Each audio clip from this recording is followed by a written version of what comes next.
Hi friends, welcome to my YouTube channel. ನಾವು ಪ್ರತಿದಿನ ಅಂದ್ಕೊಂಡಿದ್ದೀನಿ. ಇವತ್ತೊಂದು ಬೆಳ್ಳುಳ್ಳಿ ಈರುಳ್ಳಿನ ಯೂಸ್ ಮಾಡಿದ್ರೇ ಒಂದು ತಿಳಿ ಸಾರನ್ನ ತೋರಿಸ್ತಿದ್ದೀನಿ ನೋಡಿ. ನಾನು ತೊಗರಿಬೇಳೆ ತೊಗೊಂಡಿದ್ದೀನಿ ಅರ್ಧ ಬೌಲು, ಮತ್ತು ಒಂದು ಅರ್ಧ ಬೌಲ್ನಷ್ಟು, ಕಾಲು ಬೌಲ್ನಷ್ಟು ಹೆಸರುಬೇಳೆ ತೊಳೆದ್ಬಿಟ್ಟು 2-3 ಸಲ ನೀರು ಹಾಕ್ಬಿಟ್ಟು ಸ್ವಲ್ಪ ಅರಿಶಿನ ಪುಡಿ ಹಾಕಿ ಸ್ವಲ್ಪ ಎಣ್ಣೆ ಹಾಕ್ಬಿಟ್ಟು ನಾನೊಂದು 3 ವಿಸಲ್ನ ಬರ್ಸ್ಕೊತೀನಿ ಫ್ರೆಂಡ್ಸ್. ನೋಡಿ, ಸ್ವಲ್ಪ ಎಣ್ಣೆ ಹಾಕ್ಬಿಟ್ಟು ಬೇಯೋದಕ್ಕಿಡಿ. ಒಂದು 2-3 ವಿಸಲ್ನ ಬರ್ಸ್ಕೊಡಿ.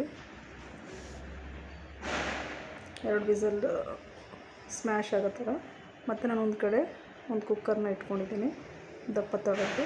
ಇವಾಗ ನಾನು ಎಣ್ಣೆ ಹಾಕ್ಕೊಳ್ತಿದ್ದೀನಿ. ಸನ್ಫ್ಲವರ್ ಆಯಿಲ್ ಒಂದು 2-3 ಚಮಚ ಹಾಕ್ಕೊಡಿ. ಅದು ಕಾಯಲಿ. ಕಾದ ನಂತರ 1 ಸ್ಪೂನ್ ಸಾಸಿವೆ ಹಾಕ್ತಾಯಿದ್ದೀನಿ ನಾನು.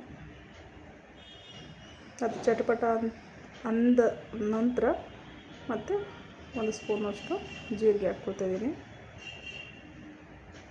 ಎರಡನ್ನೂ ಚಟಪಟ ಅನ್ನಲಿ. ಇವಾಗ ನಾನು ಕಟ್ ಮಾಡಿಕೊಂಡು 5 ಹಸಿಮೆಣಸಿನ್ಕಾಯಿನ ಹಾಕ್ಕೊಳ್ತಾಯಿದ್ದೀನಿ. ಈಗ ಇಂಗನ್ನು ಹಾಕ್ಕೊಳ್ತಾಯಿದ್ದೀನಿ. ಅದು ಜೀರ್ಣಶಕ್ತಿಗೆ ಒಳ್ಳೆಯದು. ಇದ್ದರೆ ಹಾಕ್ಕೊಳ್ಳಿ, ಇಲ್ಲಾಂದರೆ ಸ್ಕಿಪ್ ಮಾಡ್ಕೊಳ್ಳಿ. ಇವಾಗ ನಾನು ಕರಿಬೇವು ಹಾಕ್ಕೊಳ್ತಾಯಿದ್ದೀನಿ. ಒಂದು 12 ಎಲೆನ ಹಾಕ್ಕೊಳ್ಳೋಣ. ಹಾಗೆ ನಾನು ನಾಟಿ ಟೊಮೊಟೊ 4 ನಾಟಿ ಟೊಮೊಟೊ ದಪ್ಪ ಮೀಡಿಯಮ್ ಸೈಜು ಕಟ್ ಮಾಡಿ ಚಿಕ್ಕದಾಗಿ ಇಟ್ಕೊಂಡಿದ್ದೆ. ಇವಾಗ ಅದನ್ನು ಅದರೊಳಗಡೆ ಹಾಕ್ಬಿಟ್ಟು ಚೆನ್ನಾಗಿ ಒಂದು ಮಿಕ್ಸನ್ನ ಮಾಡ್ಕೊಳ್ಳೋಣ. ಚೆನ್ನಾಗಿ ಅದು ಸ್ಮ್ಯಾಶ್ ಆಗೋವರೆಗೂ ಬೇಯಬೇಕು ಫ್ರೆಂಡ್ಸ್, ಓಕೆನಾ. ತುಂಬಾ ಚೆನ್ನಾಗಿರುತ್ತೆ. ಈ ಚಳಿಗೂ ಇದ್ರ ಜೊತೆ ಹಪ್ಪಳ ಏನಾದರೂ ಸೈಡ್ ಡಿಶ್ ಆಗಿ ಮಾಡಿಕೊಂಡ್ರೆ ನೋಡ್ತಾ ಇರ್ಬೋದು, ತುಂಬ ಚೆನ್ನಾಗಿರುತ್ತೆ. ಒಂದ್ಸರಿ ಟ್ರೈ ಮಾಡಿ ನೋಡಿ.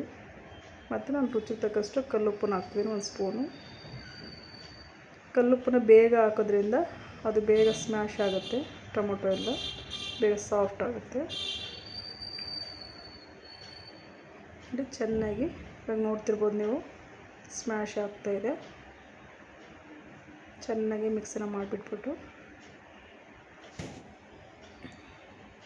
ಇವಾಗ ನಾನು ಇದು ಮನೆಯಲ್ಲೇ ಮಾಡಿರೋಂಥ ಬ್ಯಾಡಗಿ ಮೆಣಸಿನ ಖಾರದ ಪುಡಿ ಮತ್ತು ಒಂದು ಸ್ವಲ್ಪ ಮನೆಯಲ್ಲೇ ಮಾಡೋಂಥ ಸಾಂಬಾರು ಪೌಡರು ಸ್ವಲ್ಪ 2 ಒಂದೊಂದು ಸ್ಪೂನು ಚಿಕ್ಕ ಸ್ಪೂನಲ್ಲಿ. ಕಾಶ್ಮೀರಿ ಚಿಲ್ಲಿ ಪೌಡರ್ ಅಂತಲೇ ಹೇಳ್ಬೋದು ಅದನ್ನು. ಇವಾಗ ಹಾಕ್ಬಿಟ್ಟು ಚೆನ್ನಾಗಿ ಒಂದು ಮಿಕ್ಸನ್ನ ಮಾಡ್ಕೊಳ್ಳೋಣ. ನೋಡ್ತಿರ್ಬೋದು ನೀವು ಎಷ್ಟು ಸಾಫ್ಟಾಗಿ ಸ್ಮ್ಯಾಶ್ ಆಗಿದೆ ಅಂತ. ಚೆನ್ನಾಗಿ ಒಂದು ಮಿಕ್ಸನ್ನು ಕೊಟ್ಬಿಟ್ಟು ಇವಾಗ ಸ್ವಲ್ಪ ನೀರನ್ನ ಹಾಕ್ಕೊಳ್ಳೋಣ. ಆ ಟೊಮೊಟೊ ಸ್ವಲ್ಪ ಬೇಯಲಿ ಆ ನೀರಿನಲ್ಲಿ. ನೋಡಿ, ಹಾಕ್ಬಿಟ್ಟು ಮತ್ತೆ ಮಿಕ್ಸ್ ಮಾಡ್ಕೊಳ್ಳೋಣ. ತುಂಬಾ ಸಖತ್ತಾಗಿರುತ್ತೆ ಫ್ರೆಂಡ್ಸ್. ಅಕಸ್ಮಾತ್ ಈರುಳ್ಳಿ ಬೆಳ್ಳುಳ್ಳಿ ಇಲ್ಲ ಅಂತೇಳ್ಬಿಟ್ಟು ಇವತ್ತು ಹೆಂಗಪ್ಪ ಸಾಂಬಾರು ಮಾಡೋದು ಅನ್ನೋ ಟೈಮ್ನಲ್ಲಿ ಈ ಥರನೇ ಮಾಡಿಕೊಂಡ್ರೆ ತುಂಬಾ ಚೆನ್ನಾಗಿರುತ್ತೆ. ನೋಡಿ, ನೀರು ಹಾಕ್ಬಿಟ್ಟು ಚೆನ್ನಾಗಿ ಮಿಕ್ಸನ್ನು ಮಾಡ್ಕೊಳ್ತಾಯಿದ್ದೀನಿ ನಾನು.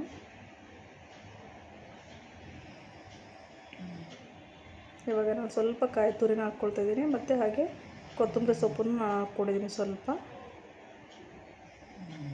ನೋಡಿ, ಇವಾಗ ನೋಡ್ತಿರ್ಬೋದು ಎಲ್ಲ ಸಾಫ್ಟಾಗಿದೆ. ಇವಾಗ ಒಂದು ಕಡೆ ನಾನು ತೊಗರಿಬೇಳೆ ಮತ್ತು ಸ್ವಲ್ಪ ಹೆಸರುಬೇಳೆನ ಹಾಕ್ಕೊಂಡಿದ್ನಲ್ವ, ಬೇಯಿಸ್ಕೊಂಡಿದ್ದೀನಿ. ಇವಾಗ ನೋಡ್ತಿರ್ಬೋದು ನೀವು, ಬೆಂದಿದೆ. ಸ್ವಲ್ಪ ಸ್ಮ್ಯಾಶರ್ ಇದ್ದರೆ ಸ್ಮ್ಯಾಶರಲ್ಲಿ ಸ್ಮ್ಯಾಶ್ ಮಾಡ್ಕೊಳ್ಳಿ. ಇಲ್ಲ ಅಂದರೆ ನೀವು ಸೌಟಲ್ಲಿ ಬೇಕಾದರೂ ಮಾಡ್ಕೊಳ್ಬೋದು. ಸ್ವಲ್ಪ ಸ್ಮ್ಯಾಶ್ ಮಾಡ್ಕೊಂಬಿಡಿ.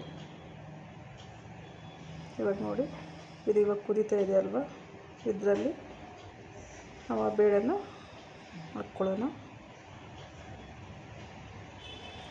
ನೋಡ್ತಾ ಇದ್ರೆ ಎಷ್ಟು ಕಲರ್ಫುಲ್ ಆಗಿದೆ ನೋಡಿ. ಮತ್ತು ಅದು ಕುಕ್ಕರ್ನ ತೊಳೆದ್ಬಿಟ್ಟು ನೀರನ್ನ ಹಾಕ್ಕೊಳ್ತಿದ್ದೀನಿ ನಾನು. ನಿಮಗೆ ನೀರು ನೋಡ್ಕೊಳ್ಳಿ, ರುಚಿನ ನೋಡಿಕೊಂಡು ನೀರು ಎಷ್ಟು ಬೇಕೋ ಅದನ್ನು ಹಾಕ್ಕೊಳ್ಳಿ. ತುಂಬಾ ಸಖತ್ತಾಗಿರುತ್ತೆ ಫ್ರೆಂಡ್ಸ್, ಓಕೆನಾ. ಒಂದ್ಸರಿ ಮಾಡಿ ನೋಡಿ, ಕಮೆಂಟ್ನಲ್ಲಿ ನಿಮ್ಮ ಅನಿಸಿಕೆ ಅಭಿಪ್ರಾಯವನ್ನು ತಿಳಿಸಿ. ಫಸ್ಟ್ ಟೈಮ್ ನನ್ನ ಚಾನಲ್ ಯಾರಾದರೂ ನೋಡಿದ್ರೆ ಪ್ಲೀಸ್ ಸಬ್ಸ್ಕ್ರೈಬ್ ಮಾಡ್ಕೊಳ್ಳಿ. ಹಾಗೆ ಬೆಲ್ ಐಕನ್ನ ಕ್ಲಿಕ್ ಮಾಡ್ಕೊಳ್ಳಿ. ನಾನು ಹಾಕೋ ವೀಡಿಯೋನ ನೀವೇ ಫಸ್ಟ್ ನೋಡ್ಕೋಬೋದು. ಇವಾಗ ನೋಡಿ, ಚೆನ್ನಾಗಿ ಒಂದು ಮಿಕ್ಸನ್ನು ಮಾಡಿಬಿಟ್ಟು ಇವಾಗ ನೋಡ್ತಿರ್ಬೋದು ಬಿಟ್ಟಿದ್ದೆ. ಎಷ್ಟು ಚೆನ್ನಾಗಿದೆ ನೋಡಿ ಫ್ರೆಂಡ್ಸ್. ನೋಡ್ತಾ ಇದ್ರೇ ಬಾಯಿ ನೀರು ಬರ್ತಾಯಿದೆ. ಒಮ್ಮೆ ಮಾಡಿ ನೋಡಿ. ಮತ್ತು ಸ್ವಲ್ಪ ಬೆಲ್ಲ, ಒಂಚೂರು ಬೆಲ್ಲನ ಹಾಕ್ಕೊಳ್ಳೋಣ. ಖಾರ ಹುಳಿನ ಬ್ಯಾಲೆನ್ಸ್ ಮಾಡೋಕ್ಕೆ ಬೇಕಾದ್ರೆ ಹುಳಿನ ಹುಣಸೆ ಹುಳಿ ಬೇಕಾದ್ರೆ ಉಪಯೋಗಿಸ್ಬೋದು. ನಾನು ಕೊತ್ತಂಬರಿ ಸೊಪ್ಪು ಹಾಕ್ಕೊಂಡು ಒಂಚೂರು ನೀರನ್ನ ಹಾಕ್ಕೊಂಡು ಫೈನಲಾಗಿ ಕುದಿಯೋದಕ್ಕೆ ಬಿಡ್ತೀನಿ. ಈ ವಿಡಿಯೋ ನಿಮಗೆ ಹೇಗೆ ಅನ್ನಿಸ್ತು ಅಂತ ಹೇಳ್ಬಿಟ್ಟು ನನಗೆ ಕಮೆಂಟ್ನಲ್ಲಿ ಪ್ಲೀಸ್ ತಿಳಿಸಿ. ಇನ್ನೊಂದು ಸ್ವಲ್ಪ ಕುದ್ರೆ ಆಗೋಯಿತು.